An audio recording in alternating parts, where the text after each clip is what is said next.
Hei og hå, folkens, og internett, og velkommen tilbake til en ny episode til The Beginner's Guide. Det er sånn veldig funky spill, og jeg har vært inne på et sånt maps, på et Counter-Strike-map. Vi har gått på til forskjellige ting, og så, ja, skal du bare fortsette egentlig. Hva har vi avsluttet? This game is connected to the internet. As you walk around, you can leave notes. All notes you see are left by other players. Er det andre folk som har vært inne på lagt inn i meldinger? Nice room? Not. Er det virkelig folk som har vært inne og lagt igjen meldinger? So first off, I'm sure you can deduce this, but this game is not connected to the internet. All of the notes that you're going to see have been written by Coda. Okay. This was actually the first game of his that I ever played. This was shortly after I met him at a weekend game jam in Sacramento, where I grew up. I saw him working on this very level, and it was just so different from anything that anyone else was doing. So right away I was like, I have to be friends with this person. In retrospect, I think I was probably a bit too pushy, trying to get his attention. I was over-enthusiastic.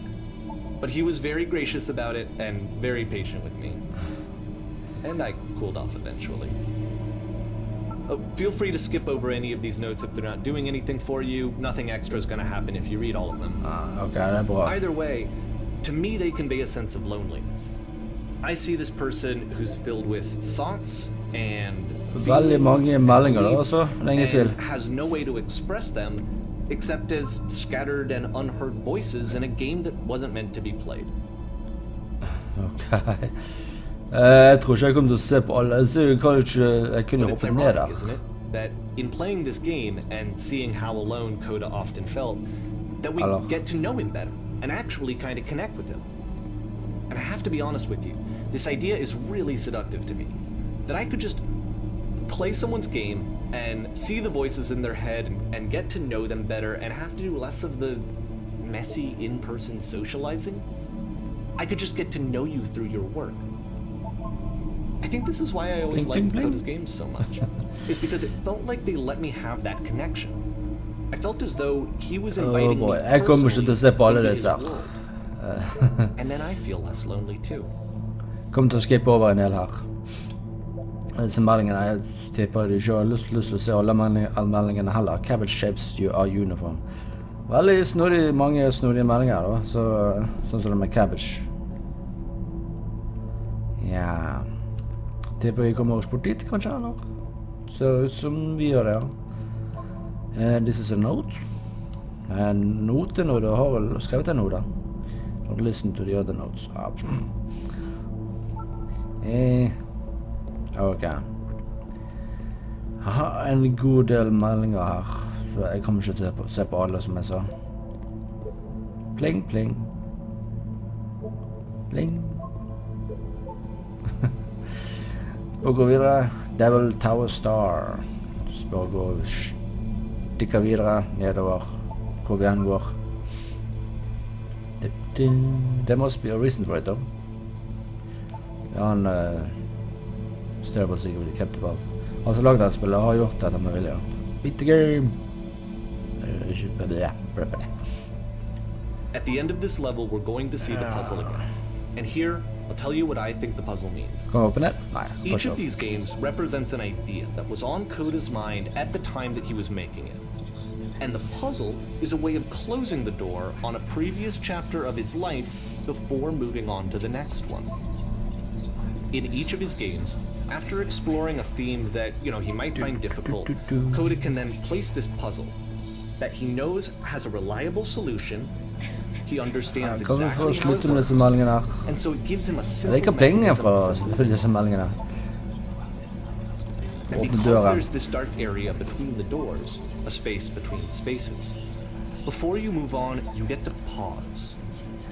Just for a moment, a few seconds to reflect on and let go of the events that led you here. To step back and connect the pieces together. Grasp at that elusive bigger picture. Jeg høres ut som du ser jakter på meg. Eller bare en skrivemaskin. Det hørtes ut som du kom til å bli så høyere og høyere den lyden. Ah, det er her jeg har gjør skrivemaskiner. Are you there? Please say something. Can't be anything, I just need you to say something. Talk to me, please. Why are you having so much difficulty talking? Speak. Speak.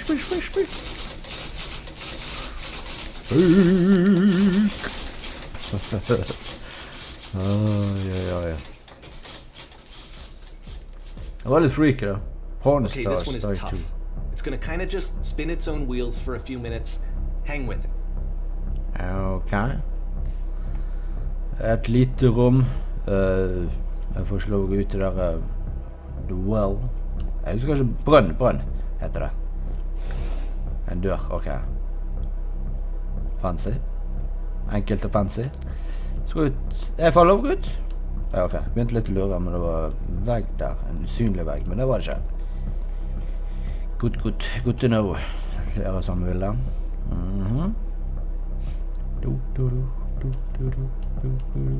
Skal jeg hoppe dit? Nei, det er for høyt. Det er for høyt. Og nede I brønnen skal jeg klatre opp her. This is it, the whole game. And there's nothing that's particularly interesting about it. You just walk to the end of a hallway. Except, for some reason, Coda gets really fixated on this prison that has all of this modern furniture. And I don't know why, but he decides he needs to revisit this prison. He's gonna start over, use the same assets, turn it into something else. Okay, cool. Here's version 2. Ok, versjon 2. Uten møbler denne gangen. Uten en vei her denne gangen.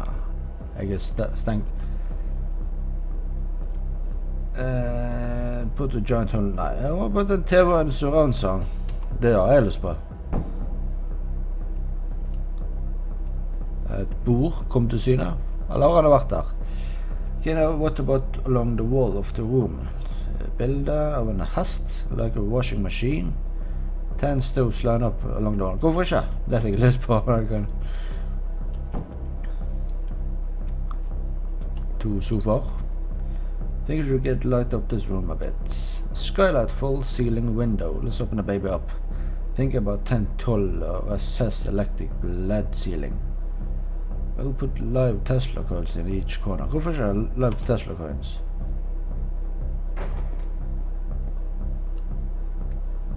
Eller, det var bare lyset kommer. Det var ikke det jeg ville ha, men ok. And a table? Jeg har jo på, men ok. Who are you? What exactly are you doing this from? Pretty sure none of my choices are making any difference. Ja, det var det jeg tenkte. Toeren. Ja, det er bare enkelte ting som allerede har... Oh boy, okay. There's a bit more to this one, but still it's not really communicating anything. It's kind of just weird for weirdness' sake. Weirdness and sake. Her er det vei. So okay, he throws it out and starts over. This time he comes at the prison idea from a different direction. Please walk forward. Okay, for kan ikke gå andre veier? Nei. Sky will enable you to escape my prison environment. Follow the instructions carefully. Take care that you remember each step. First click on this table. Må jeg? Kanskje må. Good. Go over to the photo frame and click to turn it slightly. Now turn the floor lamp in this room, then turn it back on. Denne her er nærme. Yep. Now go to the left side sofa. Move it over a little bit. Left side, denne, sant? Yep. Finally touch the shelves. Denne. That's it. The real prison escape will now open. Return to the start. Be taken back to your prison.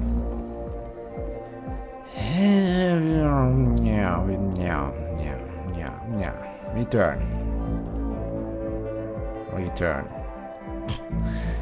Veldig snodig, men veldig interessant samtidig da. And of course, now the table is gone and you can't begin the chain of events to escape. Hva på grunn av det? Here's a version where there are no bars, but you can't actually get to the well. And then a version where the inside of the prison is the outside and the outside is the inside. Okay. Let me just blink you real quick through a few more of these. I mean, he really unloaded on this prison idea. There's nearly a dozen of them. Personally, I think it's awful to watch this. To see a person basically unraveling through their work. And for what? Like, at what point do you just go, maybe there are game ideas other than this prison that I could be working on? But Coda doesn't have that voice telling you to stop. That particular mechanism of defense against yourself. Without it, you just spiral. And so he keeps going and going and going and going and going, and then he hits on something. And he likes it. And that's it. He's done. He stops making prisons. This is the very last version of the prison game that he created. And the reason I think it works is that the prison is not actually in it. Det utenfor? Sånn som jeg nå. Eller? Gate, eller hva dette for noe? Alt helt svart her. Jeg liker kontrasten med lys og sånn her. Selv om jeg ikke ser noe særlig mye ut av det. Vi går mot landposten her. Lyset. Don't step to the light. Og whatever, liksom. Det var det første jeg tenkte jeg skulle gå til telefonen her. Så åpnet døren seg. Hallo? Hallo? Who's this? It's me. From the gang du flykte fra fengselet. Det meg? Så du ble fanget i fengselet også? It's a conversation. And so this is what Coda wants, is to be able to talk to someone, to share what's on his mind, and to get some good advice from someone who knows. The irony is that even in this scenario, you're still talking to yourself. That's where I'm right now. Oh, I'm glad to know that I get out of that. Coda talking to himself. It's like to escape. All forgetting what being the prison was like. Ja, det er liksom det jeg er akkurat nå.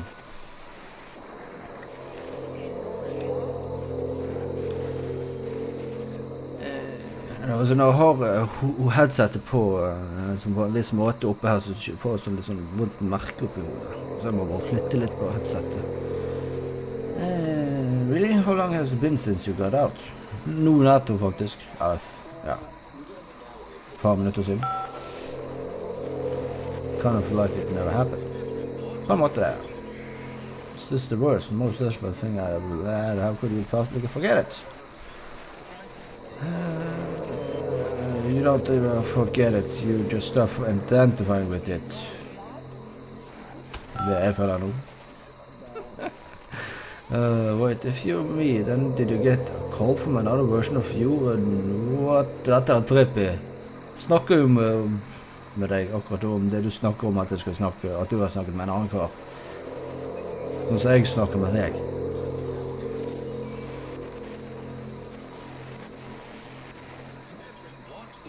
Men nå må jeg igjen rette her. Alle sammen bare egentlig gjør rette. Then can you tell me how to get out? Maybe I can come find you? What do I have to do? To be sincere, you tell me how you feel right now. To get out, you just talk with me for a bit. Tell me how you feel right now. Du får ikke. What? That will free me. How does that work? Yeah, I don't know. You can't know until you're out, but I promise it works. Just tell me how you feel. I know at det er måten jeg kan få ut på. Hvorfor ikke? Feel afraid that nothing will ever change. Uh-oh. Go on.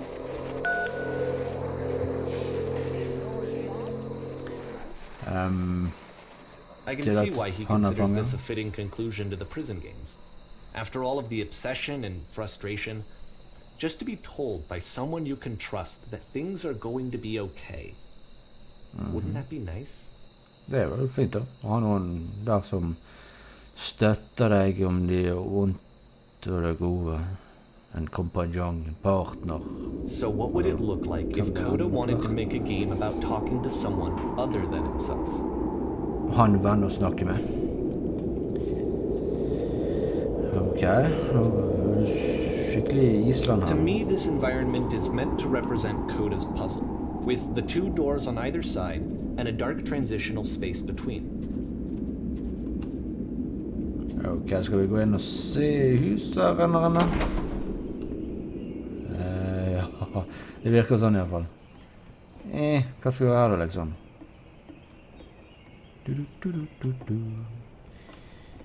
Gå litt rundt og se. Well, my goodness, I'm glad as hell that you showed up. For I might be having to clean this house all by myself. And right miserable that would have been. Everyone knows lonesome. Hence, make lousy You'll notice house. that the quality of the art is a step up from previous games, including this new and improved chat system, which he started using from this Isn't that a point told on. you? From here on out, he begins putting much more effort into the visual Are we polish cleaning of this his work. place? And this particular game took 2 months to create as a 2 result. måneder. That's sorry, little one.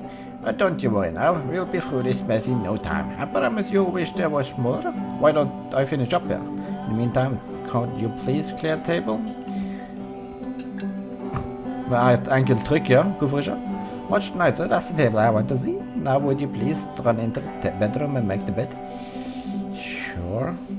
Ja, det er ikke ute her i hvert fall. Kanskje en av disse dørene her. Det er ganske enkelt å redde opp. Med et trykk så er vi i orden.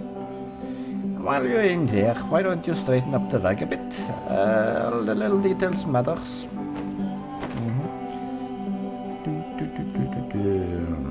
Do you enjoy being a house cleaner? How do you end up doing this job? Det har jeg lyst til å vite. A friend dragged me along at the time when I was particularly desperate for cash. Turns out I'd never felt so good doing something for money in my whole life. Never did I like cleaning my own home. I might gotten some demons ready to face yet. Oh, speaking of demons, someone just put couch all in a mess. Would you come out and straighten these pillows here? This animal, range pillows. Yeah, väldigt fina då. Maybe mop that up as long as you're in here. Okay, du spiller drink. Okay. Sånn enkelt. I feel compelled to share an incredible cheesy personal insight. You okay with that? Ikke gjør mer ostete enn noe, eller? Ja, det var greit. Yeah, I'll try to get by. Ja, skal du fortelle han, eller? No. No, it was stupid. Sorry. Never mind. Hey, these dishes need to be washed. Why don't you come do that? Okay, hvorfor ikke? Kanskje jeg burde stått på han som er greit. Last I checked this tube top need a cleaning. How about you scrub it down as best you can? No need to be perfect. We all just human. Ja, hvor er den da? Her? Ok. Are there still books scattered on the floor in the bedroom? If so, would you put them back on the shelf? Rotete. Perfect. Now then, how about you come and clear these dishes off the table? After the intense set of prison games, this house cleaning level almost feels like cleansing. It's the moment after a particularly difficult or traumatic experience where you just need to let it sit and digest inside of you, and eventually cohere into all these dishes easily clean. Darling, let me tell you something. In your lifetime you are going to clean a lot of houses, and among all of a few of them will stick out as a truly wonderful, beautiful experience. None of them will be the ones that were easy. Just something to I know that Coda just something to think about while you smooth out the rug in the bedroom. Actually, this was the only one that he called me up to ask me to come over and look at it. This was during a period of a few months where he was like grossly happy all the time. Just walked around with a constant smile on his face. Okay, er det noe mer om jeg skal gjøre, eller? Earlier when I said I had a really cheesy thought, I was going to say it occurs to me that one's house is a lot like one's soul. You take care of it and it takes care of you. Ja, litt sånt. Hey, don't you know why I felt so weird about saying that? Det er jo en viss sannhet til det, faktisk.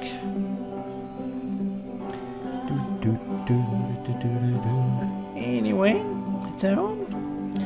housekeeping. Let's keep doing this. Ei, er det som kommer ut herfra? Rox, would you please clean up the... Jeg liker musikk da, det gjør jeg. pillows. I'm glad he made this. I'm glad he found some peace.